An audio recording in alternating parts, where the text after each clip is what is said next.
दोस्तों आज हम आपके लिए एक ऐसी कहानी लेकर आए हैं जिसे देखने के बाद आपका भी दिल दहल जाएगा।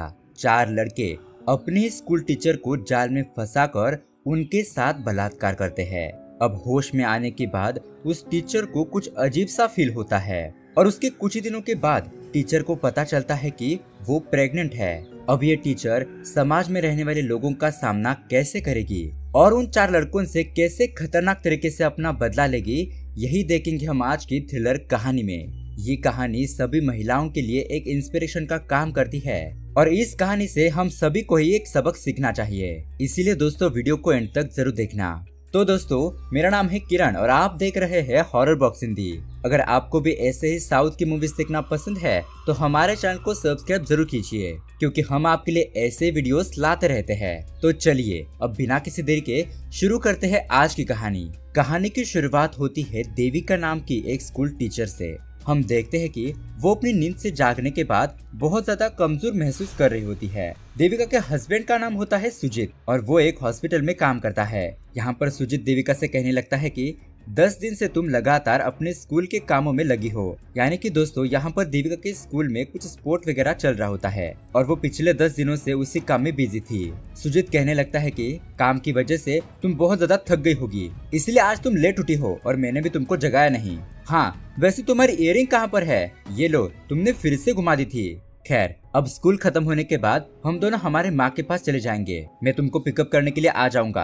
अब सुजीत जाने के बाद देविका आईने के सामने खड़ी होकर अपनी सारी बॉडी को चेक करने लगती है कि आखिरकार वो इतना कमजोर महसूस क्यों कर रही है। लेकिन यहाँ पर उसके बॉडी पर तो कोई भी जख्म के निशान नहीं होते। उसके अगले सीन में हम सुजीत को देखते हैं। हॉस्पिटल में सुजीत के साथ केविन नाम का एक बंदा भी काम करता रहता है। केविन सुजीत से कहने लगता है कि और कितनी दिनों तक तुम बच्चों के लिए इंतजार करोगे? तुम दोनों जिस डॉक्टर से ट्रीटमेंट ले रहे हो मुझे लगता है कि वो डॉक्टर फालतू है, इसलिए तुम लोगों को दूसरे डॉक्टर से मुलाकात करनी चाहिए। अब इन दोनों की बातों से हमें पता चलता है कि सुजीत और देविका की शादी को 4 साल हो गए हैं, लेकिन अभी तक उन दोनों को कोई भी संतान नहीं हुई है। खैर अब उसके बाद हम देखते हैं कि उसी हॉस्पिटल में एक बच्चे के साथ बलात्कार होने की वजह से उसे एडमिट किया हुआ होता है। अब थोड़ी देर के बाद उस बच्ची और उसकी फैमिली के पास एक इंस्पेक्टर आता है। दरअसल इस पुलिस वाले ने दूसरे पार्टी से ऑलरेडी पैसे ले लिए थे और वो बच्चे के माँ बाप से कहने लगता है कि आप इस केस को आगे मत बढ़ाइए, आपके लिए वही अच्छा होगा, वरना आपकी ही बेटी का नाम मीडिया में उछाला जाएगा और आपके ही खानदान की इज्जत मिट्टी में मिल जाएगी। वैसे भी रेप के टाइम पर आपकी बेटी चुपचाप क्यों थी? सारी गलती आपकी ही बेटी की है और आखिरकार आपकी बेटी वहाँ पर कर क्या रही थी? इस तरह से वो पुलिस वाला उस बच्ची को और उसके माँ बाप को डराने धमकाने लगता है और यहाँ पर हम देखते हैं कि सुजीत ये सब कुछ बातें छुपकर सुन रहा होता है और ये सब कुछ सुनकर वो तो शॉक में ही रह जाता है। अब यहाँ इस तरफ हम देखते हैं जब देविका अपने स्कूल में जाती है तो वॉचमैन देविका से कहने लगता है कि टीचर कल आप बैडमिंटन स्टेडियम को बिना लॉक के ही चले गए, मैंने ही उस स्टेडियम को लॉक किया। उसके बाद देविका इंडोर स्टेडियम में जाकर कुछ ढूंढने लगती है और उसे वहां पर अपनी इयररिंग मिल जाती है। खैर अब शाम होने के बाद सुजीत देविका के स्कूल पर आकर उसे पिकअप कर लेता है और सुजीत देविका को लेकर अपनी माँ कल्याणी के पास जाता है। यहाँ पर हम सुजीत की माँ कल्याणी को देखते हैं। वो हमेशा कोई ना कोई आंदोलन में पार्टिसिपेट करती रहती है, पब्लिक को किसी न किसी बात की जागृति देती रहती है, यानी कि उनके हक के बारे में उन्हें बताती रहती है। खैर अब घर आने के बाद देविका को ये शक होता है कि वो प्रेग्नेंट है, इसीलिए वो अपना प्रेगनेंसी टेस्ट करती है तो देविका को ये बात कंफर्म हो जाती है कि वो प्रेग्नेंट है। अब और ज्यादा कंफर्म होने के लिए देविका डॉक्टर के पास टेस्ट करवाने के लिए जाती है तो वो रिपोर्ट भी पॉजिटिव आती है। अब देविका ये रिपोर्ट ले जाकर अपनी कलीग गीता को दिखाती है। गीता उन रिपोर्ट को देखती है और बहुत ज्यादा खुश हो जाती है और उसे कहने लगती है कि आखिरकार तुम माँ बनने ही वाली हो। लेकिन यहाँ पर हम देखते हैं कि देविका इस खबर से खुश नहीं होती है। गीता उसे कहने लगती है कि अभी भी तुम उसी के बारे में सोच रही हो, जैसा तुम सोच रही हो वैसा कुछ भी नहीं हुआ होगा, अब तुम बस खुश रहो। लेकिन देविका यहाँ पर कहने लगती है कि नहीं गीता, मुझे अपने शक को दूर करना ही होगा, तभी मुझे तसल्ली मिलेगी। खैर अब उसके बाद हम देखते हैं कि एक दिन सुजीत और केविन सुजीत के घर पर ऐसे ही दारू पी रहे होते हैं। अब इसी दरमियान सुजीत को देविका के प्रेगनेंसी रिपोर्ट मिल जाते हैं और उन्हें देखकर सुजीत बहुत ज्यादा खुश हो जाता है और उसी तरीके से ये रिपोर्ट अपने दोस्त केविन को भी दिखाता है। केविन भी ये बात जानकर खुश होता है और सुजीत यहाँ पर सोचने लगता है कि शायद देविका मुझे सरप्राइज देना चाहती हो, इसीलिए उसने अभी तक मुझे रिपोर्ट नहीं दिखाई। अब उसके अगले दिन हम देखते हैं देविका संदीप नाम के एक स्टूडेंट के फेसबुक प्रोफाइल को चेक कर रही होती है। इससे उसे ये बात पता चलती है कि संदीप के भाई की शादी है। सो अब देविका सुजीत से कहने लगती है कि कल मैं अपने घर पर जाना चाहती हूँ, मेरी माँ की तबीयत थोड़ी ठीक नहीं है तो मैं उन्हें देखकर आ जाऊंगी। तो यहाँ पर सुजीत कहने लगता है कि ठीक है तो मैं भी तुम्हारे साथ चलूंगा, लेकिन देविका उसे अपने साथ चलने के लिए मना कर देती है। खैर अब उसके दूसरे दिन देविका स्टूडेंट संदीप के गांव में जाती है। अब संदीप देविका को यहाँ पर देखकर शॉक हो जाता है और कहने लगता है कि अरे टीचर आप यहाँ पर, और देविका यहाँ पर संदीप से कुछ बहाना बना देती है। अब दोस्तों इस शादी में बहुत बड़ा कांड हो जाता है। देविका रात तक वहीं पर रुकती है और उसके बाद संदीप देविका को अपनी कार में बिठाकर बस स्टॉप पर छोड़ने के लिए जाने लगता है। बातों ही बातों में देविका संदीप से कहने लगती है कि उस दिन तुम और तुम्हारे फ्रेंड ने बहुत ही अच्छा खेला। संदीप देविका से कहने लगता है कि अरे टीचर हमारे स्कूल के मैनेजमेंट ने हमारी उम्र कम बताकर वो खेल हमसे खिलवाया, और वैसे आपके स्कूल की भी टीम कुछ कम नहीं थी, आपके स्कूल के स्टूडेंट ने भी बहुत ही अच्छा खेला। अब इसी दरमियान संदीप का फ्रेंड मार्टिन संदीप को कॉल करने लगता है, लेकिन संदीप उसका फोन कट कर देता है।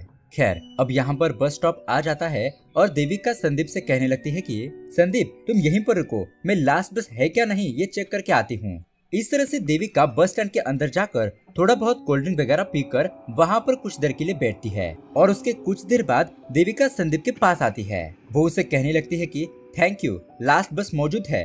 थैंक यू संदीप, अब तुम जाओ, मैं यहाँ से चली जाऊंगी। उसके बाद देविका अपने बस में बैठकर अपने बैग से अपना मोबाइल निकालती है और उसमें जो ऑडियो रिकॉर्डिंग थी वो स्टॉप करती है। मतलब कि दोस्तों देविका ने अपने बैग के अंदर अपने फोन को रखकर उसे रिकॉर्डिंग पर डाला था और अपने बैग को उस गाड़ी में रखकर थोड़ा साइड में जाकर आ गई। उसने ऐसा इसीलिए किया क्योंकि वो ये जानना चाहती थी कि संदीप और मार्टिन के बीच क्या बातें हुई। अब देविका बस में बैठकर ईयरफोन लगाकर उन दोनों की बातों को सुनने लगती है। जब देविका साइड में गई थी तब संदीप दोबारा से मार्टिन को कॉल करके ये बात करता है कि अरे यार आज तो देविका मैडम हमारे घर पर आ गई, मुझे लगता है कि हम लोग फंसने वाले हैं। बार बार हमारे फ्रेंड के बारे में ही पूछ रही थी, वो नवीन तो जॉब करने के लिए चला गया है, शायद हम दोनों ही फंस जाएंगे।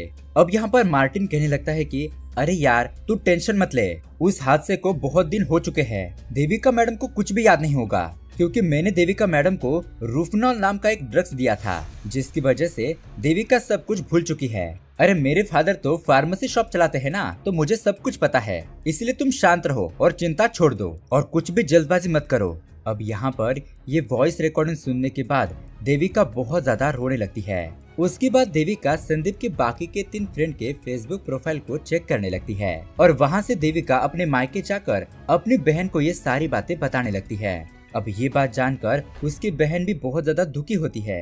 अब इस तरफ हम सुजीत को देखते हैं जो कि डॉक्टर से मिलने के लिए आया हुआ है। यहाँ पर सुजीत को ये बात पता चलती है कि देविका सच में प्रेग्नेंट है, लेकिन देविका इस बच्चे को अबॉर्ट करना चाहती है। अब ये बात सुनने के बाद सुजीत तो शॉक में रह जाता है क्योंकि पहले तो देविका ने उससे ये प्रेगनेंसी की बात छुपाई और अभी अबॉर्शन की बात भी छुपा रही है। आखिरकार देविका क्या करना चाहती है। अब इस तरफ अपने गांव में जब देविका किसी जगह पर बैठी हुई होती है तो 2 लोग एक बक्से को लाकर एक छोटे से गोडाउन के पास रखते हैं और देविका से कहने लगते हैं कि ये विश्वा भाई के बॉम्ब्स है, इन बॉम्ब्स को हमें रिटर्न करना है क्योंकि ये ढंग से काम नहीं कर रहे हैं। अब देविका को इन लोकल बॉम्ब को देखकर अपना थोड़ा सा फ्लैशबैक याद आता है। दरअसल दोस्तों जब देविका छोटी थी तब देविका के फादर माइनिंग्स में बॉम्ब फोड़ने का काम किया करते थे। उसके कुछ दिनों के बाद देविका के फादर की मौत हो गई। उसी तरह से देविका के फादर का फ्रेंड विश्वा देविका से बहुत ज्यादा क्लोज होता है। खैर अब उसके बाद देविका वापस से अपने घर पर आती है और अचानक से यहाँ पर बहुत सारी वॉमिटिंग करने लगती है। सुजीत ये बात देखकर शॉक हो जाता है और देविका से पूछने लगता है। तब जाकर देविका सुजीत को सारा सच बताने लगती है। और दोस्तों यहाँ पर हमें बहुत ही शॉकिंग घटना के बारे में पता चलता है। दरअसल दोस्तों कुछ दिन पहले देविका के स्कूल में डिस्ट्रिक्ट लेवल के स्पोर्ट चल रहे थे और इनके स्कूल में दूसरे स्कूल वाले स्टूडेंट भी आए हुए थे। अब स्पोर्ट वगैरह खत्म होने के बाद देविका सारे रूम्स को लॉक करने लगती है और इसी दरमियान जब देविका इंडोर स्टेडियम में जाती है तो वहाँ पर संदीप के फ्रेंड होते हैं। संदीप, मार्टिन, नवीन और एक और बंदा होता है जो कि म्यूजिक लगाकर मौज मस्ती कर रहा होता है। यहाँ पर पहले तो देविका इन चारों को देखकर उन्हें कांग्रेस कहती है कि उन चारों ने बहुत ही अच्छा स्पोर्ट खेला। और उसके बाद कहने लगती है कि अगर आप लोग यहाँ से चले जाओगे तो मैं दरवाजा बंद कर पाऊंगी। इसी दरमियान मार्टिन देविका को एक छोटा सा चॉकलेट देने लगता है और देविका से कहने लगता है कि हमने आपके स्कूल गर्ल के ऊपर कमेंट किया था तो आपने तो हमारी क्लास ही लगा ली थी। ऐसा कहते हुए वो देविका से थोड़ी छेड़खानी करने लगता है।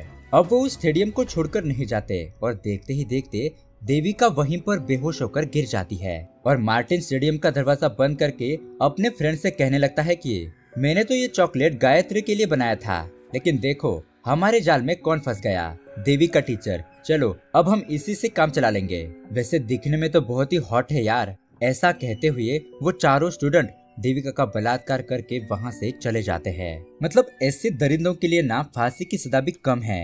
अब बहुत देर के बाद देविका की आंख खुलती है और उसे कुछ समझ में नहीं आ रहा होता है कि अभी अभी उसके साथ यहाँ पर क्या हुआ।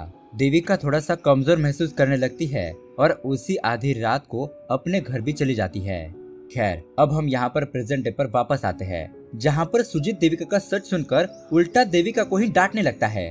कहने लगता है कि मैंने तो तुमसे पहले ही कहा था कि तुमको ये जॉब छोड़ देनी चाहिए, लेकिन नहीं, तुम्हें तो स्पोर्ट खेलना है। अब देखो मुंह काला हो गया ना। अब उसके अगले दिन हम देखते हैं सुजीत ये बात अपने फ्रेंड केबिन को बताता है। केबिन भी उसी तरीके से बात करने लगता है कि ये सारी गलती देविका की ही है और वो सुजीत को ही डांटने लगता है कि तुमने देविका को बहुत ही ज्यादा फ्रीडम दे रखी है। खैर अब उसके दूसरे दिन सुजीत के घर पर सुजीत की माँ और केबिन आते हैं और यहाँ पर मौका देकर केबिन देविका से बात करने लगता है और बात भी इस तरीके से करने लगता है कि यहाँ पर सारी गलती देविका की है। अब केबिन का ये सारा बकवास सुनकर देविका केबिन को गालियां देकर अपने घर से बाहर निकलने के लिए कहती है और उसके बाद देविका अपनी सास कल्याणी को जो कुछ हुआ वो सारी बातें बताने लगती है। खैर अब दूसरे दिन देविका ये ठान लेती है कि वो पुलिस स्टेशन जाएगी और उन 4 लड़कों के खिलाफ कंप्लेंट दर्ज करवाएगी। इसीलिए वो अपने पति सुजीत को लेकर पुलिस स्टेशन जाने लगती है, लेकिन पुलिस स्टेशन के पास जाने के बाद सुजीत देविका को रोकने लगता है और कहने लगता है कि पुलिस के पास कंप्लेंट कर देने से कुछ भी फायदा नहीं होगा, उल्टा पुलिस तुमको ही ब्लेम करेगी। मैंने हॉस्पिटल में ऐसा ही ऑलरेडी एक केस देखा है। इस तरह से सुजीत देविका को समझा बुझाकर रोक देता है। अब उसी रात हम देखते हैं कल्याणी और देविका बात कर रहे होते हैं। कल्याणी देविका से कहती है कि तुम्हें जो सही लगता है वो तुम करो, और उसी तरीके से वो देविका को हौसला देने लगती है। अब उसके बाद देविका अपने मायके जाकर सुजीत से दूर रहने लगती है और उसका फोन भी पिक नहीं करती। अब उसके दूसरे दिन सुजीत हॉस्पिटल में जाता है तो वहाँ पर एक बंदा सुजीत से कहने लगता है कि अरे मैंने सुना कि तुम्हारी पत्नी देविका प्रेग्नेंट है, लेकिन बच्चे का बाप तुम नहीं कोई और ही है। यानी कि दोस्तों हॉस्पिटल में ये अफवाह सुजीत के फ्रेंड केबिन ने ही फैला दी थी। इसलिए दोस्तों अपनी कोई भी सीक्रेट बात अपने खास दोस्त को भी नहीं बतानी चाहिए। अब सुजीत फौरन केबिन के पास जाकर उसे बहुत ज्यादा मारने पीटने लगता है और उसे कहता है कि तुमने मेरे साथ ऐसा किया, मैंने तुम पर कितना भरोसा करके ये तुम्हें बात बताई थी और तुमने मेरा भरोसा तोड़कर मेरे ही पीठ के पीछे खंजर खोप दिया। दोस्ती के नाम पर तुम एक कलंक हो। इस तरीके से उसे भला बुरा कहकर वहाँ से चला जाता है। यहाँ दूसरी तरफ अजमल नाम का एक बंदा देविका के पास आकर उसे कहने लगता है कि मेरे पिता तुम लोगों के मास्टर थे, उनको किसी ने जानबूझकर मार के एक्सीडेंट बता दिया। देविका दीदी तुम जैसा समझ रही हो मेरे पिता मर्डरर नहीं है और मरने से पहले मेरे पिता ने तुमको ये कवर देने के लिए कहा था। ऐसा कहते हुए अजमल देविका को वो कवर दे देता है। उसके बाद देविका उन 4 लड़कों में से एक लड़का नवीन का एड्रेस पता करने के लिए चली जाती है। वहाँ पर नवीन एक फूड डिलीवरी बॉय का काम कर रहा होता है। देविका नवीन के पास जाकर ऐसा दिखाने लगती है कि उसे कुछ भी याद नहीं है और उसके पास जाकर उसे हल्का सा सेड्यूस करने लगती है। ऐसा दिखाने लगती है कि वो नवीन में इंटरेस्टेड है। फिर वो नवीन का फोन नंबर लेकर उसे पर्सनल मिलने के लिए कहती है। अब उसके अगले सीन में हम देखते हैं देविका मनी नाम के एक बंदे से मुलाकात करती है और उसे अपना प्लान बताने लगती है। दरअसल दोस्तों देविका को मनी के बारे में उसकी सास कल्याणी ने ही बताया था कि ये मनी तुम्हारी इस काम में मदद करेगा। अब यहाँ पर मनी बातों ही बातों में देविका के कंधे पर हाथ रखता है। ये देखकर देविका बहुत ज्यादा गुस्सा हो जाती है और मनी को गालियां देने लगती है। मनी कहने लगता है कि अरे बहन तुम जैसा समझ रहे हो वैसा कुछ भी नहीं है, मैं तो बस तुम्हें हौसला दे रहा था। ऐसा कहते हुए मनी उसे अपना प्लान बताता है और कहता है कि कल तुम नवीन से मिलने के लिए उसे एक लॉज पर लेकर जाओ, उसके बाद में मैं सब कुछ देख लूंगा। अब उसके अगले दिन उसी तरह देविका और मनी लॉज जाने लगते हैं नवीन से मिलने के लिए। तभी वहाँ पर एक बंदा आ जाता है और वो देविका से कहने लगता है कि बहन तुम लॉज के अंदर चली जाओ, मैं थोड़ी देर में आ जाऊंगा। अब देविका अकेले उस लॉज के अंदर जाती है। अब नवीन उस कमरे के अंदर आने के बाद वो देविका को पप्पी करने लगता है। और इधर उधर छूने लगता है। और देखते ही देखते नवीन देविका को एक थप्पड़ लगाता है और उसे कहता है कि मैं तुम्हारे जाल में नहीं फंसने वाला, यहाँ पर मैं अकेला नहीं हूँ, मेरे फ्रेंड भी मेरे साथ मौजूद है। ऐसा कहने पर वो सारे स्टूडेंट वहाँ पर आ जाते हैं। संदीप कहने लगता है कि आपके फोटोज और वीडियोस हमारे पास मौजूद है, इसलिए ज्यादा होशियारी मत दिखाओ और अगली बार हमें फॉलो करने की कोशिश भी मत करना, क्योंकि अगर तुमने ऐसा किया तो हम इन फोटोज और वीडियोस को ऑनलाइन में डाल देंगे। देखिए, हम आपके सामने इस वीडियो और फोटोज को डिलीट कर रहे हैं और हाँ, आज से आपका और हमारा कोई भी रिश्ता नहीं, दोबारा हमको फॉलो मत कीजिए, ये टॉपिक यहीं पर खत्म। ऐसा कहकर देविका को गालियां देते हुए नवीन दोबारा से देविका को पप्पी शप्पी करने लगता है। अब ये सब कुछ देखकर देविका को बहुत ही ज्यादा गुस्सा आता है। वो सोचने लगती है कि अब मनी का इंतजार करने से कोई भी फायदा नहीं है, इसलिए अब देविका उस रूम का दरवाजा बंद करती है और उन चारों से फाइट करने लगती है। सच में दोस्तों, ये क्लाइमैक्स का फाइटिंग सीन बहुत ही जबरदस्त होता है और इसी तरीके से वो अपने बैग से नैनचैक निकालती है। मतलब कि दोस्तों, कुछ दिन पहले अजमल ने देविका को जो कवर दिया था, उस कवर के अंदर एक्चुअली में ये नैनचैक ही होता है। दरअसल दोस्तों, शादी होने से पहले देविका एक मास्टर के पास कराटे सीख रही थी, लेकिन एक दिन देविका के मास्टर किसी मर्डर केस में गिरफ्तार हो गए और ये देखकर देविका ने उस दिन से कराटे की प्रैक्टिस ना करने का फैसला किया और अपने नैनचैक को वहीं पर फेंक दिया। अब इतने सालों के बाद देविका इस नैनचैक का इस्तेमाल करके उन सारे लड़कों को मार पीट कर उनका हाल बेहाल कर देती है। अब ये चारों लड़के वहाँ से भागने लगते हैं, लेकिन बाहर मनी उनका इंतजार कर रहा था। मनी भी इन चारों को बहुत ही बुरी तरीके से मारने पीटने लगता है और फाइनली इन चारों को बहुत ही जख्मी करके मनी नवीन के पैंट के ऊपर बॉम्ब रख देता है और उस बॉम्ब को सिलगा भी देता है। लेकिन लकीली वो बॉम्ब नहीं फटता, क्योंकि वो बॉम्ब तो पुराने थे और कुछ काम के नहीं थे।